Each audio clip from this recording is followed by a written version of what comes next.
मैंने अपने उस अच्छे भाई की फोटो निकालकर उन 4 लड़कियों से कहा जो उसके पीछे पागलों की तरह पड़ी हुई हैं। तुम में से जो भी उसे इतना दीवाना बना दे कि वो खुद को उससे अलग ही न कर पाए, मैं उसी का कन्फेशन एक्सेप्ट कर लूंगा। ऐसे आदमी के लिए 3 दिन भी बहुत होते हैं। और फिर वो ये सब मेरे सामने ही करता है, जिस पर वह खुलेआम ऐलान कर देता है कि गेम खत्म हो चुका है। वह मेरी सेल्फ रिस्पेक्ट को कीचड़ में रौंद देता है, लेकिन उसे इस बात का जरा भी एहसास नहीं होता है। लेकिन इस बार जब कोई सिस्टम जबरदस्ती दखल नहीं देता है, तब मेरा हंटिंग गेम आधिकारिक तौर पर शुरू हो जाता है। पट्टी हो गई है। ब्रदर ले, बताइए आपको ठीक लगी या नहीं? बहुत अच्छी है, थैंक यू। जिस पर मैं कहता हूँ, मुझे अभी कुछ काम है, मैं चलता हूँ। मिस शेन, जरा रुकिए, वैसे भी आपकी चोट मेरी वजह से लगी है, क्यों ना मैं आपको घर छोड़ दूं? जिस पर मैं उसकी तरफ देखकर कहता हूँ, मिस शेन, क्या आप मुझे पटाने की कोशिश कर रही हैं? यह सुनते ही वह चौंक जाती है। आप जानते भी हैं कि आप क्या कह रहे हैं, तो क्या मैं ये समझूं कि आप मुझे फ्लर्ट कर रही हैं? नहीं, वाकई एक फीमेल लीड होने के नाते उसका दिमाग काफी तेज है। सिर्फ 2 लाइनों में ही वह पैसिव पोजीशन से एक्टिव पोजीशन में आ जाती है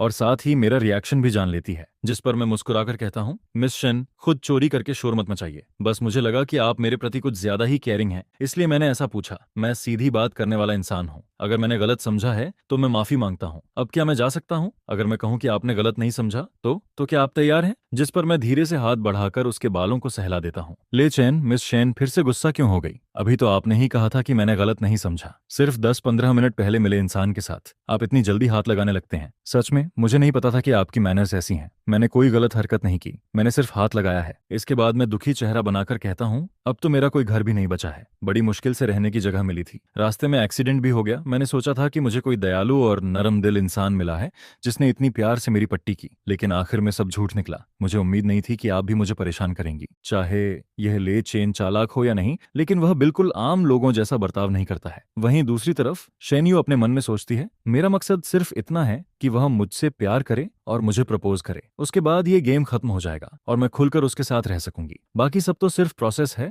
आखिर में रिजल्ट ही सबसे ज्यादा मायने रखता है। जिस पर वह फिर से अपनी जेंटल स्माइल पहन लेती है और धीरे से कहती है, सॉरी ब्रदर चैन, चलिए मैं आपको घर छोड़ देती हूँ। सच में शेन युए की एक्टिंग कमाल की है। करीब 40 मिनट बाद मैं उस सिल्वर लग्जरी कार से उतरता हूँ। मेरे हाथ में फोन मजबूती से पकड़ा हुआ है, जिस पर अभी अभी शेन यू के साथ एक्सचेंज किए गए कॉन्टैक्ट डिटेल्स मौजूद हैं। फिर मैं लंगड़ाते हुए अपने घर की तरफ बढ़ता हूँ। तभी मेरी नजर एक जानी पहचानी फिगर पर पड़ती है, जिस पर मेरे होंठों पर हल्की मुस्कान आ जाती है। लेकिन मैं ऐसे दिखाता हूँ जैसे मैंने कुछ देखा ही नहीं और सीधे अपार्टमेंट कॉम्प्लेक्स के अंदर चला जाता हूँ। हेलो, क्या ये चेंगुआ कम्युनिटी है? मैं अपने दोस्त से मिलने आई हूँ, लेकिन लगता है मैं रास्ता भटक गई हूँ। क्या आप मुझे बिल्डिंग नंबर 13 तक ले जा सकते हैं? बिल्डिंग 13? सॉरी, यहाँ तो सिर्फ बिल्डिंग 1 से बिल्डिंग 10 तक ही हैं। सच में? ओह, शायद मुझे याद करने में गलती हुई। 13 नहीं, बिल्डिंग नंबर 3। क्या आप मुझे वहां तक ले जा सकते हैं? मेरे साथ आइए। जिस पर मैं उसे रास्ता दिखाता हूँ और बहुत जल्दी हम बिल्डिंग 3 के नीचे पहुंच जाते हैं। लड़की ऊपर देखकर कहती है, थैंक यू द ब्रदर, अब जल्दी घर जाइए। मैं बस एक आवाज निकालता हूँ और सीढ़ियां चढ़ने लगता हूँ। ब्रदर, क्या आप भी इसी बिल्डिंग में रहते हैं? क्या कोइंसिडेंस है? लेकिन मैं बिना रुके ऊपर चढ़ता रहता हूँ और फिर सच में कितना बड़ा कोइंसिडेंस है कि कुछ ही देर में मैं तीसरी मंजिल पर अपने घर के सामने पहुंच जाता हूँ। मैं पहुंच गई,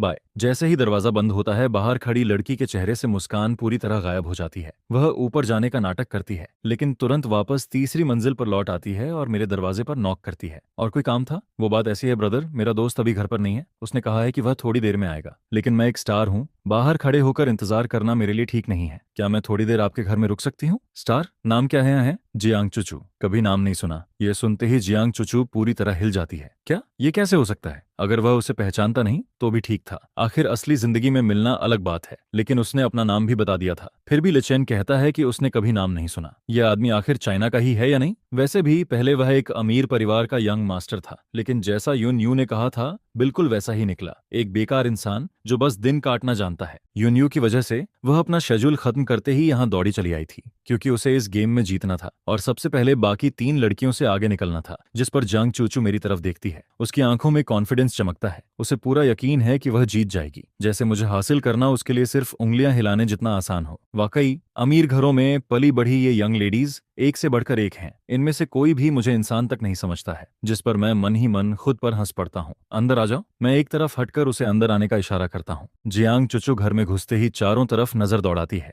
कमरे की सजावट ऐसी है कि एक नजर में सब समझ आ जाता है। इतनी बड़ी होने के बाद यह पहली बार है जब वह इतने छोटे घर में आई है। जिस पर मैं चुपचाप उसके चेहरे के भाव देखता रहता हूँ और उसकी किसी भी छोटी रिएक्शन को मिस नहीं करता हूँ। वह बीजिंग के जियांग फैमिली की इस पीढ़ी की सबसे छोटी बेटी है। बचपन से ही उसे हथेली पर रखकर पाला गया है। है। उसे एक्टिंग का शौक था, इसलिए कॉलेज खत्म होने से पहले ही एंटरटेनमेंट इंडस्ट्री में आ गई। फैमिली बिजनेस उसकी बड़ी बहन संभालती है, उसे कुछ करने की जरूरत नहीं है। सिर्फ सालाना डिविडेंड्स ही उसके लिए आसमान छूती रकम लेकर आते हैं। और फैमिली बैकग्राउंड को छोड़ भी दें तो उसका खुद का करियर भी लगातार ऊपर बढ़ता जा रहा है। सिर्फ 22 साल की उम्र में ही वह करोड़ों फैंस वाली टॉप स्टार बन चुकी है। अगर मेरी तुलना इन अमीर यंग लेडीज से की जाए तो मैं तो बस एक कैनन फोडर जैसा हूँ। मेरा पुराना बैकग्राउंड उनके सामने कुछ भी नहीं है, लेकिन अब इससे कोई फर्क नहीं पड़ता, क्योंकि इस जिंदगी में मेरा लक्ष्य बिल्कुल साफ है। मुझे बदला लेना है। मुझे उम्मीद नहीं थी कि योनयू इतनी हद तक जा सकता है, लेकिन मैं उन्हें ऐसी तकलीफ दूंगा कि वे मरने और जीने के बीच झूलते रह जाएंगे। आखिर मुझे विलेन सपोर्टिंग कैरेक्टर क्यों कहा जाता है? आराम से बैठो। जियांग चुचू से इतना कहकर मैं सीधे किचन में चला जाता हूँ अपने लिए डिनर बनाने, और मेरे मन में मेहमान की खातिरदारी करने का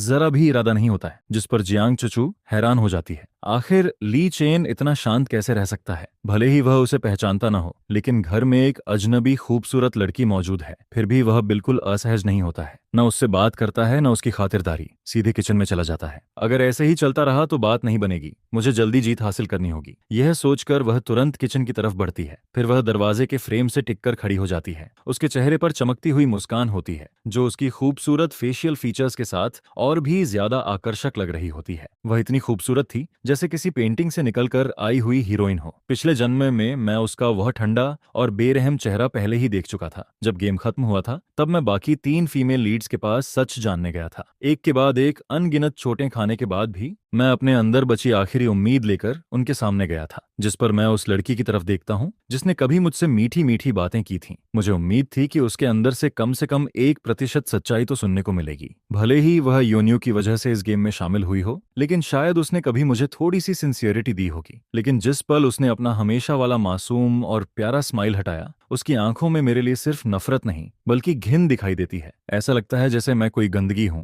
जो उससे चिपकी हुई है, जिस पर मैं मन ही मन सोचता हूं कि यह भी एक्टिंग की बहुत बड़ी मास्टर है। ब्रदर, आज क्या स्वादिष्ट बना रहे हो? वैसे मैं भी अभी तक खाना नहीं खाई हूं, अगर पॉसिबल हो तो मेरे लिए भी एक पोर्शन बना दोगे? दुर्भाग्य से वह अपनी अदाएं एक अंधे इंसान को दिखा रही थी। मेरे चेहरे पर कोई बदलाव नहीं आता है। पिछले जन्म में उस चेहरे को देखने के बाद और उसकी असली पहचान जानने के बाद मेरे अंदर बची हुई आखिरी उम्मीद भी पूरी तरह खत्म हो गई थी। ऊपर से देखने पर ऐसा लगता है कि 4 बेहद खूबसूरत देवियां मेरे पीछे पड़ी हैं, लेकिन सच्चाई ये है कि शुरू से आखिर तक मैं उन चारों औरतों का सिर्फ एक खिलौना था। और जियांग चुचू जैसी मीठी बातें करने वाली लेकिन अंदर से जहरीली औरत से निपटने का सबसे अच्छा तरीका उसका मुखौटा उतारना नहीं है, बल्कि उसे धीरे धीरे अपने रिदम पर नचाना है। उनको जीतने की कोशिश करने से बेहतर है कि उन्हें ही पूरी मेहनत लगाकर मुझे जीतने पर मजबूर किया जाए। दूसरी तरफ जियांग चुचू को बिल्कुल भी अंदाजा नहीं था कि मैं उसे पहले ही पूरी तरह पढ़ चुका हूँ। वह चुपचाप दरवाजे पर खड़ी रहती है और लगातार मुझे देखती रहती है। तुम हरा प्याज और धनिया खाती हो? अचानक मेरी आवाज सुनकर जियांग चुचू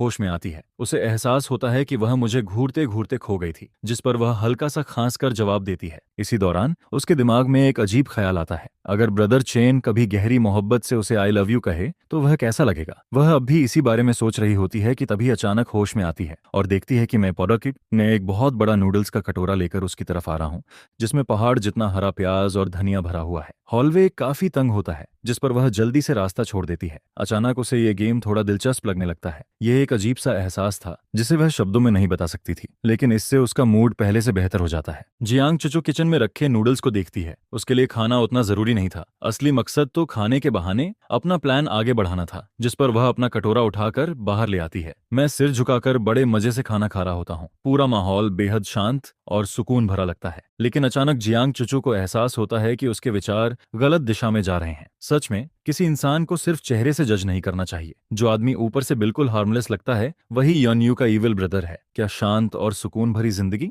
वह मन ही मन खुद को टोकती है। यह सब दिखावा है, जिस पर वह नूडल्स वापस रख देती है और खाली हाथ लिविंग रूम के सोफा पर जाकर बैठ जाती है। मैं सिर उठाकर उसकी तरफ देखता हूँ। नहीं खा रही? लड़की हल्का सा होंठ काटते हुए कहती है। अचानक मेरा पेट थोड़ा दर्द कर रहा है, कुछ निगला नहीं जा रहा। Sorry brother. अच्छा ऐसा है? मैं बस इतना कहता हूँ और फिर एक और निवाला मुंह में डाल लेता हूँ। मेरे मन में सिर्फ एक ही बात चल रही होती है, अगर पेट दर्द था तो पहले क्यों नहीं बताया? नहीं खाना था तो मुझसे इतना ज्यादा बनवाया ही क्यों? मजाक समझ रखा है क्या? सच में जो लोग कभी घर की जिम्मेदारी नहीं उठाते उन्हें चीजों की कीमत का अंदाजा नहीं होता है। अब बचा हुआ नूडल्स तो मुझे आसपास के किसी स्ट्रे डॉग को ही खिलाना पड़ेगा। उधर जियांग चुचू मुझे इतने स्वाद से खाते हुए देखती है। जिस पर उसे अचानक थोड़ा पछतावा होने लगता है। उसे लगता है कि कम से कम एक दो निवाले तो खा ही लेने चाहिए थे, लेकिन अब बहुत देर हो चुकी थी। निकली हुई बात वापस नहीं ली जा सकती थी, जिस पर वह सिर्फ यही उम्मीद करती है कि मैं जल्दी खाना खत्म करूं। इसके बाद हम दोनों थोड़ी बहुत बातें करते हैं। ज्यादातर सवाल जियांग चुचू पूछती है और जवाब मैं देता हूँ। धीरे धीरे उसे लगने लगता है कि हमारे बीच का माहौल बेहद नेचुरल है। ऐसा बिल्कुल नहीं लगता कि हम अभी अभी मिले हैं, बल्कि ऐसा लगता है जैसे हम एक दूसरे को बहुत लंबे समय से जानते हों। और इसी वजह से उसकी सतर्कता भी धीरे धीरे कम होने लगती है। लेकिन यह पूरा एहसास मैं जानबूझकर पैदा कर रहा था, क्योंकि मेरे साथ रहते हुए उसे सब कुछ बहुत नेचुरल लगता है। और यही बात उसकी कल्पना से बिल्कुल अलग थी, जिस पर उसके दिल में हल्की सी बेचैनी पैदा होने लगती है। कहीं ब्रदर चेन मेरे असली मकसद के बारे में जानता तो नहीं? क्या वह जानबूझकर एक्टिंग कर रहा है? लेकिन अगले ही पल वह इस ख्याल को नकार देती है, क्योंकि उसके और यून यू के रिश्ते के बारे में और बाकी लड़कियों के बारे में लगभग किसी को कुछ नहीं पता था। लेचेन जैसा गिरा हुआ इंसान ये सब कैसे जान सकता है? शायद मैं ही ज्यादा सोच रही हूँ। आखिर यून यू लेचेन का सौतेला भाई है।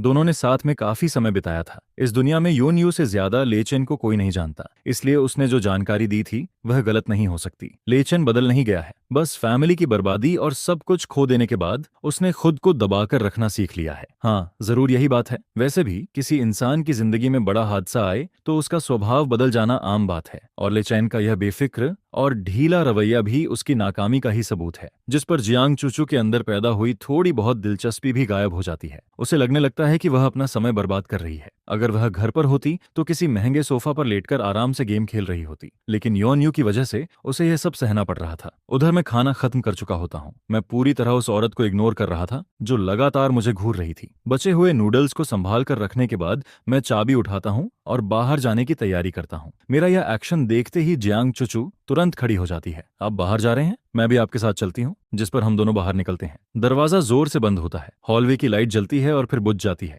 हल्के अंधेरे में मैं सामने खड़ी लड़की को देखता हूँ और शांत आवाज में पूछता हूँ, जियांग चुचू, क्या तुम्हें मुझसे पहली नजर का प्यार हो गया है? पहली नजर का प्यार? यह सुनकर उसके मन में आंखें घुमाने का जोरदार मन करता है, लेकिन वह अपनी घृणा को छुपा लेती है। अगले ही पल उसका चेहरा तनाव से भर जाता है, जैसे कोई मासूम और शर्मीली लड़की हो। सॉरी ब्रदर, लेकिन आपने पकड़ ही लिया। पहली बार आपको देखने के बाद ही मैं आपकी तरफ खिंच गई थी। मुझे लगता है कि आप ही मेरे डेस्टिनी पार्टनर हैं। ब्रदर, क्या आपको भी मैं पसंद हूँ? यह सुनकर मेरे पूरे शरीर में सिहरन दौड़ जाती है। धुंधली रोशनी में मैं एक कदम आगे बढ़ता हूँ, जिस पर उसकी आंखों में जीत की चमक दिखाई देने लगती है। उसे लगता है कि सब कुछ उसके प्लान के मुताबिक चल रहा है, लेकिन अगले ही पल मैं ठंडे स्वर में कहता हूँ, नहीं, मुझे तुम पसंद नहीं हो। यह सुनते ही उसके चेहरे की मुस्कान जम जाती है। क्यों? आखिर आपको मुझ में क्या पसंद नहीं है? मुझे पता है कि हम अभी अभी मिले हैं। मैं तो पहली नजर में प्यार करने वालों में से हूँ, लेकिन आप शायद स्लो टाइप इंसान हैं। कोई बात नहीं, लेकिन उसकी बात पूरी होने से पहले ही मैं सीधा वार कर देता हूँ। तुम्हारी स्किन बहुत ज्यादा सफेद है, तुम्हें देखकर बिल्कुल हेल्दी फील नहीं होता है, और तुम बहुत ज्यादा पतली भी हो। जिस पर जियांग चुचू एकदम से रुक जाती है। रुको जरा, क्या यह भी कोई वजह हुई? गोरी होना और पतली होना भी कोई कमी होती है क्या? मैं भले ही पतली दिखती हूँ, लेकिन मेरी बॉडी बिल्कुल हेल्दी है। उसकी बात खत्म होते ही मैं अचानक झुककर उसकी आंखों में सीधा देखता हूँ। तुम खुद को देखो, इतनी पतली हो कि तुम्हें देखकर मुझे तरस आने लगता है। यह सुनते ही उसके दिमाग ने जैसे काम करना बंद कर दिया। अगले ही पल मैं हाथ बढ़ाकर उसकी नाक पर हल्की सी टपली मारता हूँ। मैं उन महिलाओं को पसंद करता हूँ जो मेरे बराबर खड़ी हो सकें, न कि तुम्हारी तरह कमजोर और नाजुक लड़कियों को। इतना कहकर मैं सीधा नीचे उतरने लगता हूँ, और फिर मैं बिना पीछे देखे आगे बढ़ जाता हूँ, जबकि पीछे खड़ी जियांग चुचू अभी भी हैरान खड़ी रहती है। आखिर वह कोई साधारण लड़की नहीं, बल्कि एक अमीर और बेहद आत्मविश्वासी यंग लेडी है। ऐसे में उसका कॉन्फिडेंस इतनी आसानी से कैसे टूट सकता है? मैंने तो बस दो चार बातें कही थीं, उन शब्दों में कोई खास ताकत भी नहीं थी, लेकिन फिर भी उसकी सेल्फ रिस्पेक्ट पर सीधा वार हो चुका था। अगर कोई कमजोर है तो उसे खुद को मजबूत बनाना चाहिए। कुछ और झटके खाने के बाद उसे समझ आ जाएगा कि मुझे जीतना इतना आसान नहीं है। मेरे सामने सिर्फ खूबसूरत चेहरा दिखाने से कोई फायदा नहीं होने वाला, लेकिन अगर क्रेडिट कार्ड दिखाया जाए तो वह अलग बात है। फिर तो गर्लफ्रेंड क्या, मैं उसका बेटा बनने के लिए भी तैयार हो जाऊं। उधर जियांग चुचू के मन में अभी अभी आया विचार पूरी तरह बदल चुका था। मैंने जो कहा था कि यह आदमी बोरिंग है, वह बात वापस लेती हूँ। यह आदमी सच में बहुत दिलचस्प है, इतना दिलचस्प कि अभी इसी वक्त इसका गला घोंटने का मन कर रहा है। जो चीजें हमेशा से उसका गर्व रही थीं, वही चीजें मेरी नजर में कमियां बन गई थीं। यह आदमी सच में अच्छाई की कदर करना नहीं जानता। वाकई एक गनवार आदमी है। जितना ज्यादा वह सोचती है, उतना ही ज्यादा गुस्सा होती जाती है। खासकर जब वह मेरा पूरी तरह इग्नोर करने वाला रवैया देखती है तो और भी ज्यादा चिढ़ जाती है, जिस पर वह जल्दी से मेरे पीछे भागती है और मेरा हाथ पकड़ लेती है। वाकई एक टिपिकल अमीर यंग लेडी का गुस्सैल स्वभाव। लेकिन मेरे साथ खेलना उसके बस की बात नहीं थी। अगले ही पल मैं उसका हाथ झटक देता हूँ।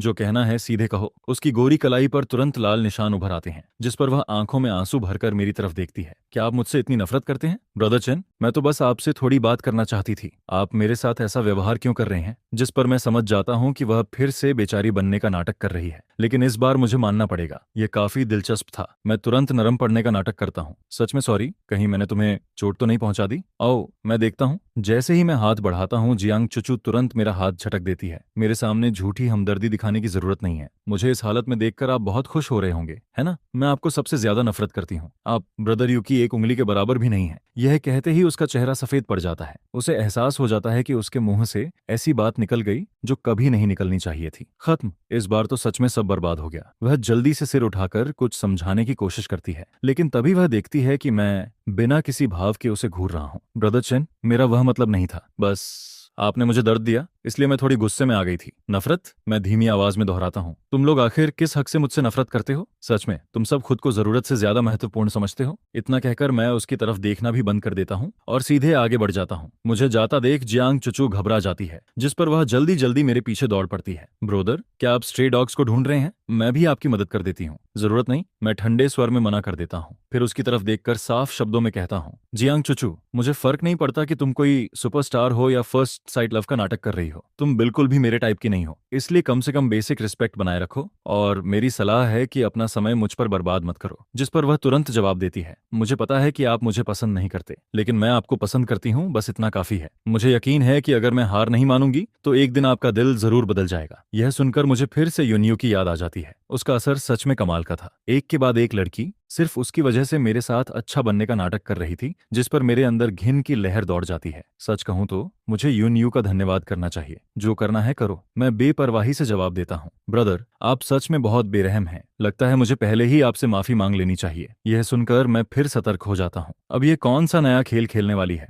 जिस पर जियांग चुचू गंभीर चेहरे से कहती है, इस दुनिया में 3 चीजें कभी छिप नहीं सकती, गरीबी, प्यार और खांसी। मैं आपको बहुत ज्यादा पसंद करती हूँ, इतना कि खुद को रोक नहीं सकती। भले ही आप मुझे ठुकरा दें, मैं फिर भी आपकी दुनिया का हिस्सा बनना चाहती हूँ। आपका रवैया मेरे प्रति जैसा भी हो, मैं आगे भी आपसे मिलती रहूंगी। यह सुनकर मैं मन ही मन राहत की सांस लेता हूँ। हार नहीं मानेगी? बहुत बढ़िया। इसका मतलब मुझे उसे धीरे धीरे सबक सिखाने के और भी ज्यादा मौके मिलने वाले हैं। जिस पर मैं सीधे कह देता हूँ, तुम क्या करती हो उससे मुझे कोई मतलब नहीं, लेकिन मैं क्या करता हूँ उससे तुम्हारा कोई लेना देना नहीं है। अगर तुमने मेरी जिंदगी में दखल देने की कोशिश की तो फिर मेरी कड़वी बातें सुनने के लिए तैयार रहना। ब्रदर, आप निश्चिंत रहिए, मैं आपको परेशान नहीं करूंगी, लेकिन मेरे पास एक आसान और हाई सैलरी वाली जॉब है। पता नहीं आपको उसमें इंटरेस्ट होगा या नहीं। यह सुनकर मैं उसकी तरफ देखता हूँ, जिस पर वह मुस्कुराकर कहती है, मेरा शेड्यूल बहुत बिजी रहता है और मेरी असिस्टेंट ने अभी लॉन्ग लीव ले ली है। मुझे बीजिंग में 1 महीने से ज्यादा शूटिंग करनी है। इस दौरान मैं किसी अजनबी को हायर नहीं करना चाहती। सैलरी आप खुद तय कर सकते हैं। यह सुनकर मैं तुरंत समझ जाता हूँ कि वह क्या सोच रही है। यह यंग लेडी काफी तेज निकली। वह मेरी पैसों की परेशानी का फायदा उठाकर मुझे अपने पास बांधना चाहती है। अगर मैं उसके साथ रहूंगा तो बाकी 3 लड़कियों को मौका नहीं मिलेगा और फिर टाइम के साथ साथ उसके जीतने के चांसेस बढ़ जाएंगे। उसका प्लान वाकई बुरा नहीं था। अगर मुझे कल होने वाली घटना का पहले से पता ना होता तो शायद मैं तुरंत हाँ कर देता, लेकिन अफसोस, कल मेरे लिए एक और काम तैयार बैठा था। जिस पर मैं शांत स्वर में कहता हूँ, 1 महीने के लिए ठीक है, लेकिन मैं तुम्हारा फुल टाइम असिस्टेंट नहीं बनूंगा। मंडे से फ्राइडे तक शाम 6 बजे से रात 10 बजे तक और सैटरडे संडे को सुबह 6 बजे से शाम 6 बजे तक। सिर्फ इसी समय मैं तुम्हारे लिए काम करूंगा। बाकी समय अगर कोई इमरजेंसी हुई तो उसे ओवर टाइम माना जाएगा। इतना कहकर मैं जियांग चुचू की तरफ देखता हूँ और उसके रिएक्शन का इंतजार करता हूँ। उधर जियांग चुचू पूरी तरह अवाक रह जाती है। आखिर बॉस कौन है? ये कैसा असिस्टेंट है जो खुद अपना वर्किंग शेड्यूल तय कर रहा है? ये बदमाश आदमी सच में कमाल है। लेकिन फिर वह खुद को शांत करती है। वैसे भी उसका मकसद असिस्टेंट रखना नहीं था। वह तो सिर्फ पैसे खर्च करके मेरे साथ ज्यादा समय बिताना चाहती थी और फिर मेरा शेड्यूल इतना भरा हुआ था कि वह हर दिन आज की तरह इंतजार नहीं कर सकती थी। कोई समस्या नहीं, वह मन ही मन फैसला कर लेती है। उसे पहले ही अंदाजा था कि मैं बहुत बड़ी रकम मांगूंगा। आखिर मेरे लिए यह खुलेआम पैसे कमाने का मौका था और उसके हिसाब से लेचेन ऐसा मौका कभी नहीं छोड़ेगा। आखिर कभी वह भी एक अमीर यंग मास्टर हुआ करता था। भले ही यह पैसा उसके लिए ज्यादा मायने नहीं रखता, लेकिन उसके हिसाब से उसकी उंगलियों के बीच से गिरने वाले थोड़े से पैसे भी ली चेन को फिर से पुरानी ऐशो आराम वाली जिंदगी में लौटा सकते थे। यह देखकर मैं बस हल्का सा सिर हिलाता हूँ और सीरियस होकर कहता हूँ, बिल्कुल, मैं चाहता हूँ कि मेरी सैलरी जितनी ज्यादा हो सके उतनी अच्छी हो। आखिर पैसे किसे बुरे लगते हैं, लेकिन हाई सैलरी होगी या लो ये कहना अभी मुश्किल है। बेसिक सैलरी और ओवर टाइम का फैसला तो आपकी साइड से होगा, इसलिए प्राइस भी आप ही तय कर दीजिए। जिस पर तोंग सोसो हल्की सी मुस्कुराती है। उसे महसूस होता है कि मैं जितना इरिटेटिंग हूँ उतना ही एक अच्छी बात भी रखता हूँ, और वो है मेरी बेइंतहा ऑनेस्टी। अभी कुछ देर पहले ही मैं उसे ताने मार रहा था, लेकिन जैसे ही बात पैसों की आती है मैं बिना झिझक सब कुछ साफ साफ बोल देता हूँ। जिस पर वह थोड़ी देर सोचती है और कहती है, अनथान, जब बड़े भाई ने मुझ पर इतना भरोसा किया है तो जाहिर सी बात है कि मैं आपको निराश नहीं करूंगी। कॉन्ट्रैक्ट 1 महीने से थोड़ा ज्यादा चलेगा, यानी जब तक मेरी मूवी की शूटिंग खत्म नहीं हो जाती। वर्किंग आवर्स वैसे ही रहेंगे जैसे आपने कहा था। टोटल सैलरी 2 लाख वियतनामी डोंग होगी। अगर किसी इमरजेंसी में एक्स्ट्रा काम करना पड़ा तो ओवर टाइम फी सिचुएशन के हिसाब से अलग से मिलेगी। एक बार का मैक्सिमम 10,000 टेंग तक हो सकता है। अनट्राई, आपको यह डील कैसी लगती है? यह सुनकर मैं मन ही मन सोचता हूँ कि इतनी शानदार पेमेंट और इतना कम वर्किंग टाइम, ये तो बिल्कुल वही काम है जिसे लोग कहते हैं कम काम ज्यादा पैसा। फिर भला इसमें शिकायत करने वाली कौन सी बात बचती है? आखिर पैसा भी धीरे धीरे कमाया जाता है और लोगों को भी धीरे धीरे इन्फ्लुएंस किया जाता है। ज्यादा जल्दबाजी करने से काम बिगड़ता है। जिस पर मैं जवाब देता हूँ, डील पक्की, कल कॉन्ट्रैक्ट साइन करते हैं। इसके बाद बात खत्म होते ही मैं कुछ स्ट्रे डॉग्स को खाना खिलाने चला जाता हूँ। फिर उनके पास बैठकर चुपचाप उन्हें देखता रहता हूँ। लेकिन टोंग सोसो अभी भी जाने का नाम नहीं लेती। वह मेरे पास ही खड़ी रहती है और अपनी स्वीट इनोसेंट लिटिल सिस्टर वाली एक्टिंग जारी रखती है। मेरी पिछली लाइफ की मेमोरीज के मुताबिक ट्यूंग सोसो सिर्फ इसलिए वैन हू के करीब आई थी क्योंकि उसके पास एक डॉग था। यहाँ तक कि वह एक कुत्ते से भी जेलसी करती थी। ये सोचकर मैं सच में स्पीचलेस हो जाता हूँ। इसके बाद डॉग्स को खाना खिलाकर मैं वहां से निकलने की तैयारी करता हूँ। बाकी 3 लव राइवल्स से उसे जेलसी होती है, ये तो समझ आता है, लेकिन एक जानवर से भी जेलसी करना, ये बात मेरी समझ से पूरी तरह बाहर है। सच कहूं तो टोंग सोसो मुझे बार बार हैरान कर देती है। इन लड़कियों की पोजेसिवनेस वाकई जरूरत से ज्यादा क्रेजी होती है। तभी अचानक किसी की आवाज सुनाई देती है। अरे, वो टोंग सोसो नहीं है क्या? यह सुनकर मैं आवाज की तरफ मुड़कर देखता हूँ। कुछ यंग लोग एक्साइटमेंट से चिल्लाते हुए और मोबाइल उठाए हमारी तरफ दौड़ते चले आते हैं। मैं अब ठीक से खड़ा भी नहीं हो पाता कि टोंग सोसो जोर से चिल्लाती है, जल्दी भागो। जिस पर मैं मन ही मन सोचता हूँ, रुको जरा, लोग तुम्हारा पीछा कर रहे हैं। मैं क्यों जान बचाकर भागूं? क्या मैं सच में इतनी जल्दी बहक गया हूँ? शायद पैर का दर्द मेरे दिमाग पर असर डाल रहा है। इसके बाद मेरे कानों में सिर्फ हवा की तेज आवाज और मेरी अपनी भारी सांसों की आवाज गूंजती रहती है। बहुत जल्दी टोंग सोसो मेरा हाथ पकड़ लेती है और मुझे खींचकर एक संकरी गली में मोड़ देती है। मैं अभी संभल भी नहीं पाता कि वह तुरंत मेरे पीछे छिप जाती है और मुझे ढाल की तरह इस्तेमाल करने लगती है। गली के बाहर से लोगों के कदमों की आवाज आती रहती है। बातचीत की आवाज भी बेहद करीब सुनाई देती है। इस अंधेरी और तंग गली में अब सिर्फ हम दोनों ही बचे होते हैं। मशहूर सेलिब्रिटी होना सच में अलग बात है। उसकी स्टैमिना कमाल की है। इतनी देर जान लगाकर भागने के बाद भी उसका चेहरा लाल नहीं होता, न उसकी धड़कन तेज होती है। वह तो ठीक से हाँफती तक नहीं। लेकिन मेरी हालत बिल्कुल उलटी होती है। मुझे तो लगता है कि यह नकली जिंदगी यहीं खत्म हो जाएगी। मेरे जैसे एक्सरसाइज से दूर रहने वाले इंसान के लिए यह किसी टॉर्चर से कम नहीं था। यह सोचकर मैं अंदर ही अंदर चिढ़ जाता हूँ। बस एक बार सांसें नॉर्मल हो जाएं, फिर इसका हिसाब जरूर चुकाऊंगा। तभी अचानक एक मुलायम और गोरा हाथ मेरे मुंह पर आकर कसकर दब जाता है। मैं आंखें फैलाकर उसे देखता हूँ, जिस पर वह धीरे से कहती है, आप क्या कर रहे हैं? मैं मन ही मन झुंझलाता हूँ, क्या कर रहा हूँ? मैं तो बस सांस ले रहा हूँ। वह फुसफुसाकर कहती है, इतनी जोर जोर से सांस लोगे तो बाहर वाले सुन लेंगे। यह सुनकर मैं और ज्यादा इरिटेटेड हो जाता हूँ। उनके सुन लेने से मेरा क्या जाता है? वैसे भी जिनकी तलाश चल रही है वो तुओंग सोसो है, मैं नहीं। मैं तो बस एक बेगुनाह राहगीर हूँ जो बेवजह इस मुसीबत में फंस गया। उधर तुओंग सोसो मन ही मन सोचती है कि उसे हमेशा से फैंस और उनकी परेशानियां पसंद नहीं थीं। लेकिन वन हू से मिलने के बाद पहली बार उसके शांत दिल में हलचल पैदा हुई थी। वह बाकी मर्दों से बिल्कुल अलग था। बस दिक्कत यह थी कि उसके आसपास बहुत सारे लव राइवल्स मौजूद थे, जिसकी वजह से उसे कभी अकेले समय नहीं मिल पाया। खुशकिस्मती से अब यह गेम सामने आया था और वह इस 1000 साल में एक बार मिलने वाले मौके को किसी भी हालत में छोड़ना नहीं चाहती थी। इसी बीच गली के बाहर की आवाजें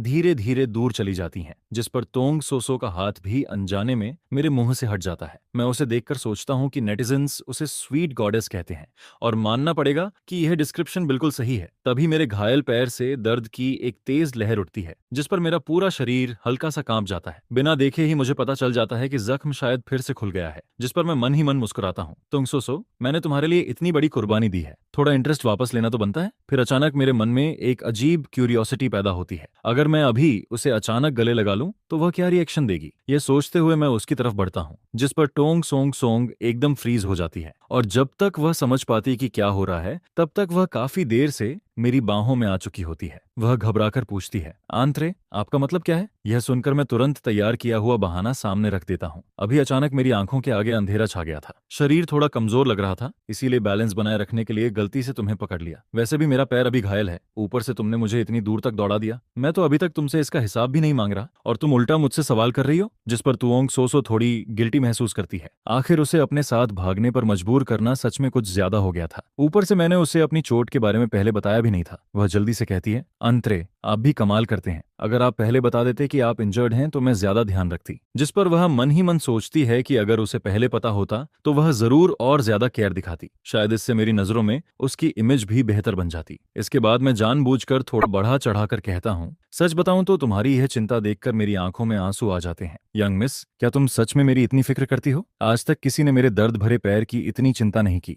यह सुनकर वह तुरंत जवाब देती है, बिल्कुल, मैं ही तो इस दुनिया में अंशट्रे की सबसे ज्यादा चिंता करती हूँ। लेकिन यह कहते ही उसे एहसास होता है कि कुछ गड़बड़ हो गई है, जिस पर वह तुरंत उंगली मेरी तरफ तानकर बोलती है, लेथान, कहीं तुम्हारे मन में गलत ख्याल तो नहीं चल रहे? ज्यादा मत बढ़ो। उसे इतना गुस्से में देखकर मैं अंदर ही अंदर मुस्कुराता हूँ। आखिर मैंने कोई झूठ तो बोला नहीं था, लेकिन उधर तुम सो सच में गुस्से से फटने वाली होती है। वह मन ही मन सोचती है कि आखिर इस दुनिया में इतना इरिटेटिंग आदमी पैदा कैसे हो गया। वह अब मेरा चेहरा एक सेकंड के लिए भी नहीं देखना चाहती, लेकिन अगले ही पल फिर स्वीट वॉइस में कहती है, अनहट, नाराज मत होइए, मेरा टेम्पर बस थोड़ा तेज है। आपको इंजर्ड देखकर मुझे बहुत बुरा लगा, इसलिए मैं अपनी फीलिंग्स कंट्रोल नहीं कर पाई। मैं बस ऊपर ऊपर से सिर हिला देता हूँ। लेकिन ट्यूंग सोसो के दिमाग में एक ही सवाल घूम रहा होता है, आखिर ये आदमी करता क्या है? वह न तो मुझे पसंद करता दिखता है न नफरत करता है, लेकिन फिर भी किसी तरह मुझे अपने करीब आने की इजाजत देता रहता है। जितना ज्यादा वह इस बारे में सोचती है उतनी ही ज्यादा इरिटेटेड होती जाती है। वह मुंह खोलकर मुझे कुछ सुनाने वाली होती है, लेकिन तभी अचानक रुक जाती है, क्योंकि इस वक्त मेरी नजरें सीधे उसी पर टिकी होती हैं। उन आंखों में हल्की सी बेबसी और थकान साफ दिखाई देती है, जिस पर वह अनजाने में नरम पड़ जाती है और धीरे से कहती है, अंतरे, मैं सच में अपनी गलती मानती हूँ, मुझे एक मौका और दे दीजिए। लेकिन जितना ज्यादा कोई इंसान झूठ बोलता है उतना ही ज्यादा उसे सच साबित करने की कोशिश करता है, और अब तो मैं उसकी बात का एक कौमा तक मानने को तैयार नहीं था। यह देखकर कि मैं उसे पूरी तरह इग्नोर करके आगे बढ़ता जा रहा हूँ,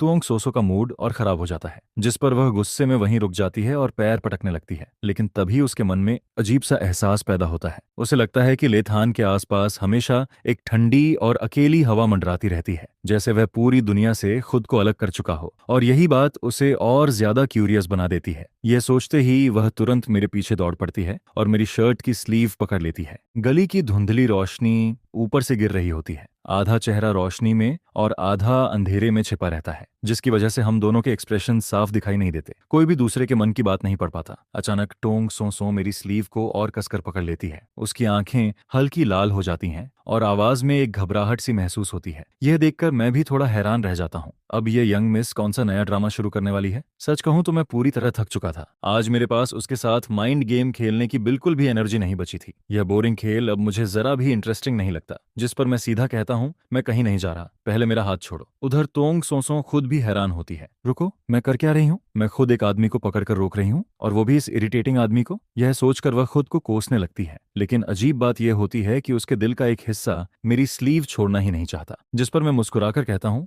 यंग मिस, ये सब क्या है? मुझे घर नहीं जाने दोगी क्या? अगर चाहती हो कि मैं थोड़ी देर और तुम्हारे साथ रहूं तो सीधे सीधे बोल दो, क्या पता मेरा दिल पिघल जाए और मैं मान भी जाऊं। मेरी टीजिंग सुनकर उसका चेहरा तुरंत लाल पड़ जाता है, जिस पर वह घबराकर मेरा हाथ छोड़ देती है और बिना पीछे देखे भाग जाती है। मैं वहीं खड़ा उसकी भागती हुई पीठ को देखता रहता हूँ और मन ही मन सोचता हूँ, पता नहीं इस यंग मिस को फिर कौन सा दौरा पड़ गया। लेकिन कोई बात नहीं, कम से कम अब मैं आराम से घर जाकर सो तो सकता हूँ। आज का दिन सच में बहुत एग्जॉस्टिंग था। सिर्फ इस लड़की से निपटने में ही मेरा आधा दिमाग खर्च हो गया था। इसी दौरान दूसरी तरफ टोंग सोसो अपनी स्पोर्ट्स कार में जाकर बैठ जाती है। थोड़ी देर बाद जब उसकी हार्ट बीट नॉर्मल होती है तब वह अपना फोन निकालती है। तुरंत एक मैसेज सामने आ जाता है, सोसो, आज तुम लेथान से मिलने वाली थी ना? मुलाकात हुई? उसने तुम्हारे साथ कोई गलत हरकत तो नहीं की? मैंने पहले ही कहा था कि उससे सावधान रहना, खुद का ध्यान रखना। यह मैसेज वॉन हू का होता है। हालांकि इस गेम के रूल्स उसी ने बनाए थे और फेयरनेस बनाए रखने के लिए उसे किसी प्लेयर से प्राइवेट कांटेक्ट नहीं करना चाहिए था। लेकिन फिर भी वह टोंग सोसो की सेफ्टी को लेकर परेशान था, जिस पर उसने आगे लिखा था, सोसो, मेरे पास और कोई तरीका नहीं था।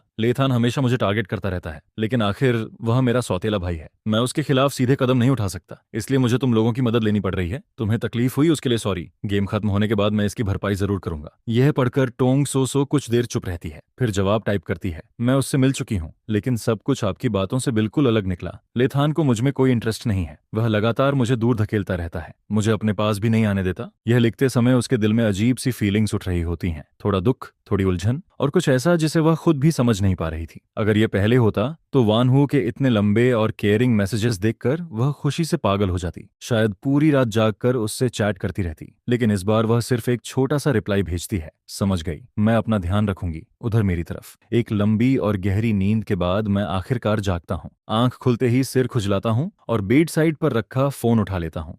लॉक स्क्रीन पर सबसे ऊपर ट्यूंग सोसो का मिडनाइट मैसेज दिखाई देता है। उसने आज शाम 7 बजे कॉन्ट्रैक्ट साइन करने के लिए बुलाया था। मैं मैसेज पढ़कर बस 4 शब्द रिप्लाई करता हूँ, ओके, इन्फॉर्मेशन रिसीव्ड। तभी अचानक फोन बज उठता है। मैं कॉल रिसीव करता हूँ। हेलो, क्या आप मिस्टर लेथान बोल रहे हैं? जी, मैं HKE ग्रुप के HR डिपार्टमेंट से बोल रही हूँ। कंग्रेचुलेशंस, आपने प्रिलिमिनरी स्क्रीनिंग पास कर ली है। कृपया आज दोपहर 2 बजे इंटरव्यू के लिए कंपनी पहुंच जाइए। जिस पर मैं विनम्रता से जवाब देता हूँ, ठीक है, धन्यवाद, और कॉल काट देता हूँ। इसके तुरंत बाद डोरबेल बजती है। मैं अपना ऑर्डर्ड लंच लेता हूँ और खाते खाते सोचने लगता हूँ। आज दोपहर जिस महिला का सामना मुझे करना है वह HKE ग्रुप की फीमेल CEO ट्रान म्यू म्यू है। ओरिजिनल स्टोरी के मुताबिक उसकी बचपन की बेस्ट फ्रेंड एक डॉक्टर है जिसका नाम थाम न्यूयेथ है। दोनों की पर्सनालिटीज बिल्कुल अलग हैं, लेकिन फिर भी उनकी फ्रेंडशिप बेहद मजबूत मानी जाती है। हालांकि वान हू से मिलने के बाद यही फ्रेंडशिप धीरे धीरे टूटने लगती है, क्योंकि दोनों एक ही आदमी के लिए लड़ने लगती हैं। लेकिन वह सब फ्यूचर की बातें हैं कि हैं। अगर मेरी मेमोरी सही है तो इस वक्त वैन हू के आसपास मौजूद चारों लड़कियां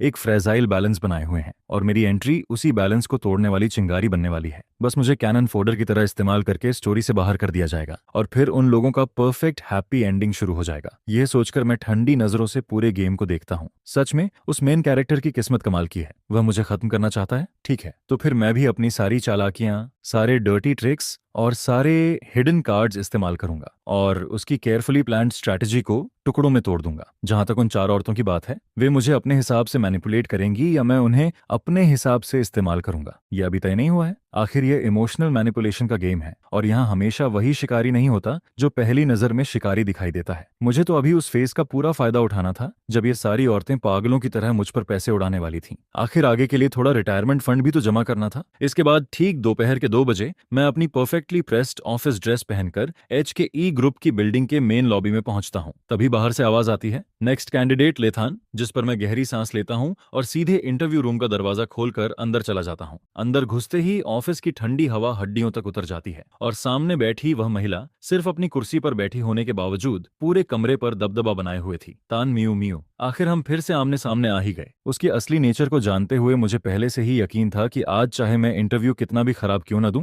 आखिर में सिलेक्शन लेटर जरूर मिलेगा, क्योंकि उसकी नजरों में मैं कोई ऑर्डिनरी एप्लीकेंट नहीं था। मैं तो बस एक टूल था, एक ऐसा टूल जिसे इस्तेमाल करके वह वैन हू से रिवॉर्ड हासिल करना चाहती थी। इसीलिए उसने जानबूझकर मुझे कंपनी में बुलाया था ताकि आगे चलकर मुझे आसानी से मैनिपुलेट कर सके। उसकी यही थिंकिंग मुझे अंदर ही अंदर हंसने पर मजबूर कर देती है। तभी सामने बैठी सी अपनी गोल्डन फाउंटेन पेन से मेरी रिज्यूम पर हल्का हल्का टैप करती है, फिर सिर उठाकर कहती है, मिस्टर लेथान, आपने कैम्बन यूनिवर्सिटी से ग्रेजुएशन किया है? मैं शांति से जवाब देता हूँ, जी हाँ, प्रेसिडेंट ट्रान। जिस पर वह आगे पूछती है, कंबन बिजनेस स्कूल में एडमिशन लेना आसान नहीं होता, तो कृपया अपनी प्रोफेशनल क्वालिफिकेशन और कोर कॉम्पिटेंसी प्रूव कीजिए। मैं पहले से जानता था कि वह यही ट्रिकी सवाल पूछेगी, लेकिन मुझे उस यूजलेस यंग मास्टर का इमेज मेंटेन भी करना था, इसलिए मैंने पहले से कुछ आंसर्स तैयार कर रखे थे और इस बार मैं पिछली लाइफ वाली गलती दोबारा नहीं करने वाला था। जिस पर मैं सीधे जवाब देता हूँ, अगर आपको डाउट है तो मैं स्टूडेंट सिस्टम खोलकर दिखा सकता हूँ, मेरे सारे ग्रेड्स वहां मौजूद हैं, आप चाहें तो खुद वेरिफिकेशन भी कर सकती हैं। यह सुनकर ट्रान म्यू म्यू के हाथ में पकड़ी पेन एक पल के लिए रुक जाती है, फिर उसके होंठों पर हल्की सी मुस्कान आती है। तभी बगल में बैठा HR डायरेक्टर खंखारकर बात संभालता है, मिस्टर लेथान की क्वालिफिकेशन वेरिफिकेशन पहले ही हो चुकी है, अब हम जॉब रिलेटेड क्वेश्चंस पर आते हैं। जिस पर मैं आराम से जवाब देता हूँ, ठीक है, मैं CEO ऑफिस असिस्टेंट की पोजीशन के लिए अप्लाई कर रहा हूँ। मेरी बात खत्म भी नहीं होती कि अचानक एक ठंडी हंसी सुनाई देती है, जिस पर HR डायरेक्टर तुरंत पूछता है, प्रेसिडेंट ट्रान, क्या आप कुछ कहना चाहती हैं? अगले ही पल ट्रान म्यू म्यू अपनी चेयर से उठ खड़ी होती है। वह मुझे सिर से पैर तक देखती है और फिर तिरस्कार भरे लहजे में कहती है, ओह, असिस्टेंट बनना चाहते हो? लगता है तुम्हें अपनी एबिलिटीज पर जरूरत से ज्यादा कॉन्फिडेंस है। क्या तुम्हें लगता है कि यह पोजीशन कोई भी संभाल सकता है? यह सुनते ही मुझे पिछली लाइफ की याद आ जाती है। उसी ने मुझे एक मामूली एरंड बॉय बनाकर रखा था। सारा गंदा काम, सारी मेहनत और सारे बोरिंग टास्क मुझे ही करने पड़ते थे। न कोई रिस्पेक्ट थी और न कुछ सीखने को मिलता था। पिछली बार उसने साइकोलॉजिकल ट्रिक्स खेलकर मुझसे कॉन्ट्रैक्ट साइन करवा लिया था, लेकिन इस बार ऐसा बिल्कुल नहीं होने वाला था। जिस पर मैं सीधे उसकी आंखों में देखकर कहता हूँ, सबसे पहली बात, मेरा दिमाग काफी तेज है। दूसरी बात, मैं टॉप यूनिवर्सिटी से ग्रेजुएट हूँ, तो कॉन्फिडेंस क्यों नहीं होगा? प्रेसिडेंट ट्रैन, आपका यह फैसला मेरे साथ फेयर नहीं है। अगर एक कदम पीछे हटकर सोचें तो इंटरव्यू के लिए कॉल आपने किया था। अगर हायर नहीं करना था तो मेरी एबिलिटी को इंसल्ट करने की जरूरत नहीं थी। सच कहूं तो आपकी आज की अप्रोच HKE ग्रुप की हायरिंग फिलॉसफी से काफी अलग लग रही है। यह सुनकर दोनों डिपार्टमेंट हेड्स के हाथों में पसीना आने लगता है। वे चोरी छिपे अपनी बॉस की तरफ देखने लगते हैं। उनके मन में सिर्फ एक ही बात चल रही थी, भाई तू बहुत ज्यादा बोल रहा है, तुझे पता भी है सामने कौन खड़ा है? इंटरव्यू शुरू होते ही बॉस को नाराज कर दिया, क्या तुझे सच में यहाँ नौकरी करनी है? लेकिन मेरे मन में तो कुछ और ही चल रहा था। मैं अब उसकी चालों का मोहरा नहीं बनना चाहता था। वह गेम भी जीतना चाहती थी और मुझे इस्तेमाल भी करना चाहती थी, और ऊपर से मेरे साथ खेल भी खेल रही थी, जिस पर मैं मन ही मन हंसता हूँ। त्रान मियो मियो, आज मैं तुम्हें आसानी से सफल नहीं होने दूंगा। उधर त्रान मियो मियो सच में गुस्से से भर चुकी होती है। उसका सीना तेज तेज उठने लगता है। फिर वह ठंडे स्वर में कहती है, मिस्टर ले, तुम्हारी बातें सुनने में अच्छी लगती हैं, लेकिन काम सिर्फ बातें करने से नहीं होता। CEO असिस्टेंट को हर तरह की इमरजेंसी हैंडल करनी पड़ती है। ये कोई ऐसी पोजीशन नहीं है जहां बैठकर कुछ बड़ी बड़ी बातें कर ली जाएं। अगर कोई गलती हुई तो सिर्फ कॉम्पेंसेशन देकर मामला खत्म नहीं होगा। ऐसे प्रेशर में क्या तुम सच में काम संभाल सकते हो? दोनों डिपार्टमेंट हेड्स मन ही मन प्रार्थना करने लगते हैं, भाई अब बस भी कर, बॉस पहले ही आग बबूला हो चुकी हैं, अब नहीं गया तो सच में फंस जाएगा। जिस पर मैं अचानक सिर हिलाता हूँ, प्रेसिडेंट ट्रैन की बात बिल्कुल सही है, यह जॉब सच में मेरे लिए सूटेबल नहीं है, तो मैं चलता हूँ। यह कहकर मैं बिना एक सेकंड रुके मुड़ जाता हूँ और बाहर निकलने लगता हूँ। मेरे जाते ही दोनों डिपार्टमेंट हेड्स राहत की सांस लेते हैं,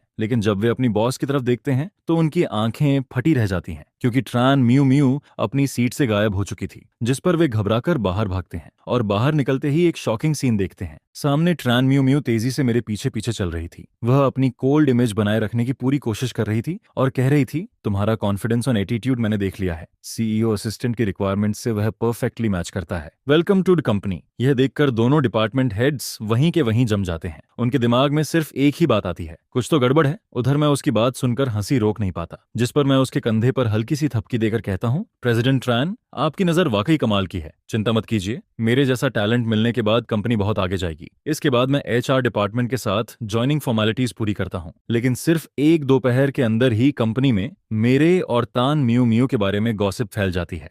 हर कोई एक ही बात कर रहा था। एक हैंडसम आदमी इंटरव्यू में CEO से बहस करता है और आखिर में CEO ही पीछे हट जाती है। ऐसी खबर पूरे ऑफिस में आग की तरह फैल जाती है। कुछ लोग कहते हैं कि हम दोनों दुश्मन हैं, कुछ लोग कहते हैं कि हम दोनों पुराने लवर्स हैं, और आखिर में गॉसिप करते करते सब ने मिलकर एक नई कहानी बना डाली। उस कहानी के मुताबिक मैं ट्रैन म्यू म्यू का फर्स्ट लव था। हमारा ब्रेकअप बहुत बुरा हुआ था और अब सालों बाद हमारा रियूनियन हो गया था, जिस पर पूरा ऑफिस अपने अपने दिमाग में रोमांटिक ड्रामा चलाने लगता है। जब मैं कंपनी का टूर पूरा करके CEO सेक्रेटरी ऑफिस में वापस लौटता हूँ तो आसपास बैठे लोग तुरंत मेरे पास आ जाते हैं। एक लड़की उत्सुकता से पूछती है, अरे क्या आप और प्रेसिडेंट ट्रैन पहले से एक दूसरे को जानते थे? यह सुनकर मैं मन ही मन सोचता हूँ, पिछली लाइफ में तो जानते थे, लेकिन बाहर से सिर्फ हल्की सी मुस्कान देता हूँ। हाँ, कुछ हद तक पुराने जान पहचान वाले कह सकते हैं। यह सुनते ही सब लोग एक दूसरे को मीनिंगफुली देखने लगते हैं और तुरंत अपने मन में कंफर्म कर लेते हैं, हो गया, यह जरूर एक्स लवर वाला मामला है। जिस पर अगला सवाल तुरंत आ जाता है, तो पहले आप दोनों का रिलेशनशिप कैसा था? क्या ब्रेकअप बहुत बुरा हुआ था? पिछले जन्म में मेरी हालत कुत्ते से भी बदतर थी और इस ट्रैन म्यू म्यू का भी उसमें बड़ा हाथ था। वैसे देखा जाए तो इसका कैरेक्टर भी कुछ खास अच्छा नहीं था। जिस पर मैं फिर भी अपना शांत रवैया बनाए रखता हूँ और बस हल्की सी स्माइल देता रहता हूँ। यह देखकर वहां खड़ी गॉसिप करने वाली औरतें तुरंत सब समझ जाती हैं। समझ गए समझ गए,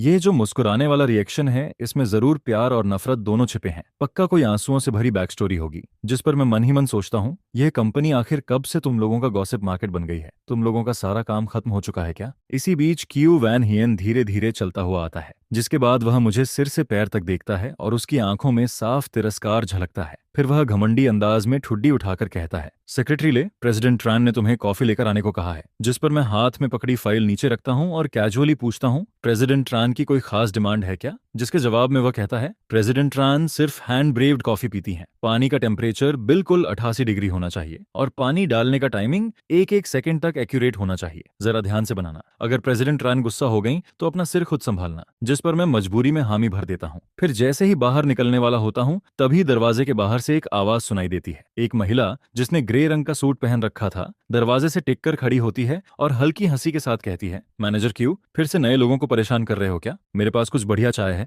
जो एक क्लाइंट ने गिफ्ट की थी, चखना चाहोगे? जिस पर क्यू वैन हियन ठंडे स्वर में कहता है, नहीं चाहिए, डायरेक्टर ड्रिंक खुद ही रख लो, मैं ऐसी चीजें इस्तेमाल नहीं करता। यह कहकर वह मुड़कर जाने लगता है, लेकिन फिर जैसे उसे कुछ याद आता है, जिस पर वह दोबारा मेरी तरफ मुड़ता है और कहता है, कल रात डिपार्टमेंट की तरफ से न्यू कमर्स के लिए वेलकम पार्टी है, तुम्हें हर हाल में आना होगा, कोई बहाना नहीं चलेगा। इतना कहकर वो वहां से निकल जाता है। जिसके बाद ट्रिन लाम मेरी तरफ देखकर मुस्कुराती है और कहती है, लेथान, तुम उसके रवैये का बुरा मत मानना। स्पेशल असिस्टेंट क्यू हमेशा प्रेसिडेंट तान के पीछे घूमता रहता है। पूरी कंपनी जानती है कि वह उन्हें पसंद करता है, इसलिए उसका ऐसा व्यवहार करना कोई नई बात नहीं है। जिस पर मैं सामने खड़ी महिला को गौर से देखता हूँ। अगर मुझे सही याद है तो ये मार्केटिंग डायरेक्टर ट्रिन लाम है। कहानी में ये मेल लीड के सबसे करीबी दोस्त की गर्लफ्रेंड होती है। पिछले जन्म में हमारा ज्यादा संपर्क नहीं था, हम दोनों बस कंपनी में अपने अपने काम से मतलब रखते थे, इसलिए मैं उसके बारे में ज्यादा नहीं जानता था। लेकिन कहानी के इस पड़ाव के हिसाब से देखा जाए तो वैन हु और उसका वह जिगरी दोस्त जल्द ही यहाँ आने वाले हैं, जिसके बाद उनमें से एक सीधे मुख्य कंपनी के एडवर्टाइजिंग डायरेक्टर की कुर्सी पर बैठेगा। पिछले जन्म में मैंने इन दोनों से काफी गंदे तरीके के अटैक और दबाव झेले थे।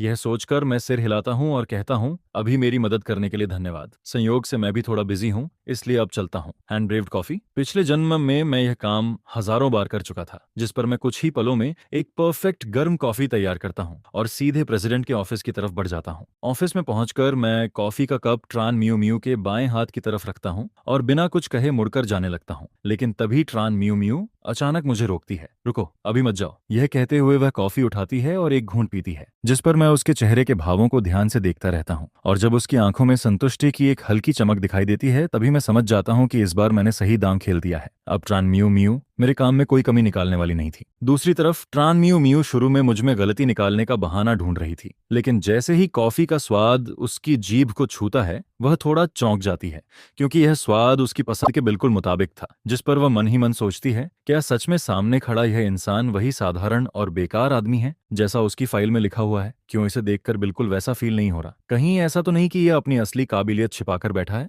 लगता है मुझे इस पर और नजर रखनी होगी। यही सोचकर ट्रान म्यू म्यू उस फाइल की सच्चाई पर शक करने लगती है। फिर वह दोबारा अपना ठंडा और ऊंचा रवैया अपनाती है और कहती है, वहां कोने में जाकर खड़े रहो, मैं ये फाइलें खत्म कर लूं, फिर तुम्हें आगे का काम समझाऊंगी। जिस पर मैं खड़ा होकर इंतजार करने लगता हूं। आधा दिन गुजर जाता है और मैं सोचता रहता हूं कि यह औरत आखिर कौन सा नया तरीका ढूंढ रही है मुझे परेशान करने का। लेकिन फिर मुझे एहसास होता है कि यह तो स्कूल के बच्चों वाली सजा है। जिस पर मैं ज्यादा बहस करने की बजाय सीधे कमरे में रखी बड़ी कांच की खिड़की के पास चला जाता हूँ और सबसे बढ़िया व्यू वाली जगह पर खड़ा होकर बाहर का नजारा देखने लगता हूँ। यह देखकर ट्रान म्यू म्यू चुपचाप मेरी पीठ घूरती रहती है। उसके होंठ धीरे धीरे भींच जाते हैं और उसकी नजरें ऐसी लगती हैं जैसे मेरी पीठ में छेद कर देंगी। जिस पर मैं मन ही मन सोचता हूँ, इस बाहर के सीन को 10 मिनट देखने के बाद तो कोई भी बोर हो जाएगा। फिर खाली समय में मेरी नजर काम में डूबी ट्रान म्यू म्यू पर चली जाती है। इस एंगल से उसका साइड प्रोफाइल साफ दिखाई देता है। सच कहूं तो वह काफी खूबसूरत लगती है, लेकिन अगले ही पल मैं खुद को संभाल लेता हूं और लापरवाही से पूछता हूं, क्या मैं बैठ सकता हूं? पैर थोड़े दर्द कर रहे हैं। जिस पर ट्रान म्यू म्यू के हाथ रुक जाते हैं। फिर वह बिना ऊपर देखे बस एक शब्द कहती है, जैसी तुम्हारी मर्जी, बस मेरे काम में दखल मत देना। ऑफिस के एक कोने में कांच की दीवारों वाला छोटा सा कमरा था, जो ट्रान म्यू म्यू का निजी रेस्टरूम था, लेकिन वहां जाकर बैठना तो खुद मौत को बुलाने जैसा होता। जिस पर मेरी नजर कमरे के बीचों बीच रखे बड़े सोफा पर पड़ती है। फिर मैं बिना झिझक वहां पहुंचता हूं, शेल्फ से एक मनोरंजन वाली किताब निकालता हूं और पूरी आराम तलबी के साथ सोफा पर लेट जाता हूं। जिसके बाद मैं लंबी सांस छोड़ता हूं और पूरी तरह रिलैक्स हो जाता हूं। समय धीरे धीरे गुजरता रहता है और दूसरी तरफ ट्रान म्यू म्यू को महसूस होने लगता है कि उसका ध्यान काम पर नहीं लग रहा, क्योंकि उसकी नजर बार बार मेरी तरफ चली जाती है। जब वह चोरी छिपे मेरी तरफ देखती है तो पाती है कि मैं अपने ही घर के मालिक की तरह आराम से किताब पढ़ रहा हूँ। और फिर कुछ देर बाद तो मैं आंखें बंद करके झपकी तक लेने लगता हूँ। यह देखकर उसके अंदर गुस्सा उबलने लगता है। मैंने इसे यहाँ बुलाया था काम के लिए, या ये यहाँ सोने आया है? जिस पर उसका धैर्य आखिर टूट जाता है। वह गुस्से में अपना फाउंटेन पेन मेज पर पटक देती है। धातु का पेन कांच की मेज से टकराकर तेज आवाज करता है, जो पूरे ऑफिस में गूंज जाती है। फिर वह मुझे घूरते हुए कहती है, बहुत बढ़िया लेथान, तुम इतिहास के पहले इंसान हो जो मेरी आंखों के सामने इतनी बेशर्मी से आलस कर रहा है। पिछले जन्म में ट्रान म्यू म्यू अपने ऊंचे पद का इस्तेमाल करके मुझे हर तरह से दबाती थी। वह हर मौके पर मुझे परेशान करती थी और आखिरी बूंद तक मेरा शोषण करती थी। लेकिन इस जन्म में मैं इतना बेवकूफ नहीं हूं कि फिर से उसकी हर बात चुपचाप मानता रहूं। जिस पर मैं आराम से जवाब देता हूं, डायरेक्टर ट्रैन, आपने मुझे यहाँ नौकरी दी है, लेकिन आपने अभी तक मुझे कोई काम नहीं सौंपा। आपने सिर्फ इंतजार करने को कहा था, इसलिए अगर मैं खाली बैठा हूं तो इसे आपका आदेश मानना ही समझा जाएगा। फिर मैं हल्की मुस्कान के साथ आगे कहता हूं, और वैसे भी जो कॉफी मैंने अभी बनाई थी उसे देखकर तो लगता है कि वह आपके स्वाद के बिल्कुल मुताबिक थी, तो अगर मैं थोड़ा आराम कर लूं तो शायद ये कोई बहुत बड़ी गलती नहीं होगी, है ना? जिस पर ट्रैन म्यू म्यू आधे सेकंड के लिए बिल्कुल चुप पड़ जाती है। फिर उसका लहजा पहले से थोड़ा नरम हो जाता है और वह कहती है, ठीक है, रहने दो, आज से तुम मेरे साथ रहकर प्रोजेक्ट्स हैंडल करोगे। मैं अपनी आंखों से देखना चाहती हूँ कि तुम्हारे अंदर आखिर कितनी काबिलियत है। इसके बाद देखते ही देखते आधा महीना गुजर जाता है। इस दौरान थोंग सो सो हर दिन समय पर मेरे घर आती है और पार्ट टाइम असिस्टेंट बनकर मेरे लिए डॉक्यूमेंट्स अरेंज करती है। जिस पर एक दिन वह आखिर खुद को रोक नहीं पाती और कहती है,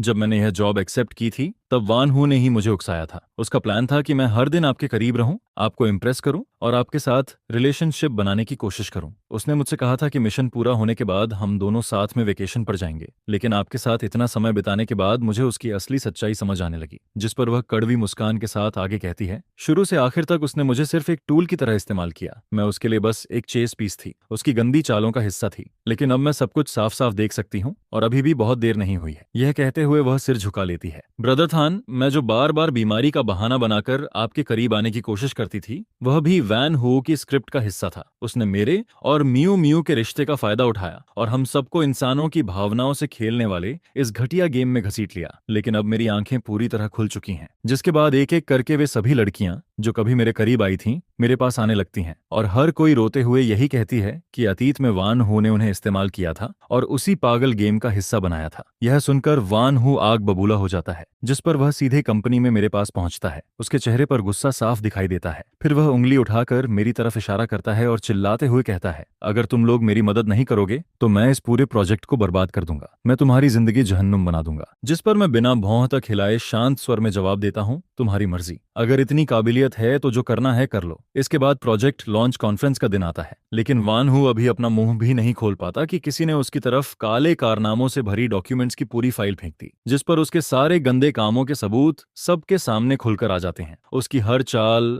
हर धोखा और हर साजिश दुनिया के सामने उजागर हो जाती है।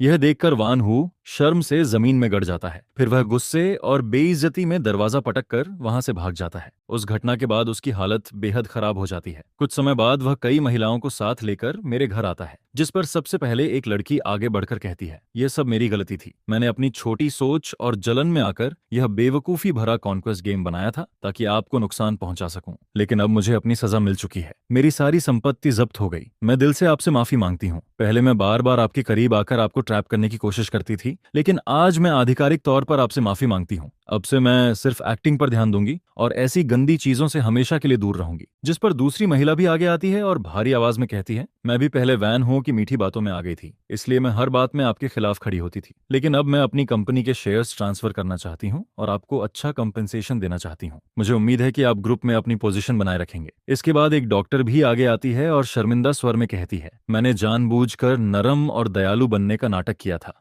ताकि धीरे धीरे आपको समझ सकूं और आपके करीब पहुंच सकूं। यह मेरी गलती थी। अब से मैं पूरी ईमानदारी के साथ मेडिकल प्रोफेशन पर ध्यान दूंगी और अपनी गलती सुधारने के लिए दूर दराज के इलाकों में फ्री मेडिकल कैंप्स भी लगाऊंगी, जिस पर मैं उन सभी को देखता हूं। अब हर कोई अपनी गलती मान चुका था। हर किसी को अपने किए पर पछतावा था। इसलिए अतीत की सारी दुश्मनी और सारे गिले शिकवे मैं यहीं खत्म करने का फैसला करता हूं।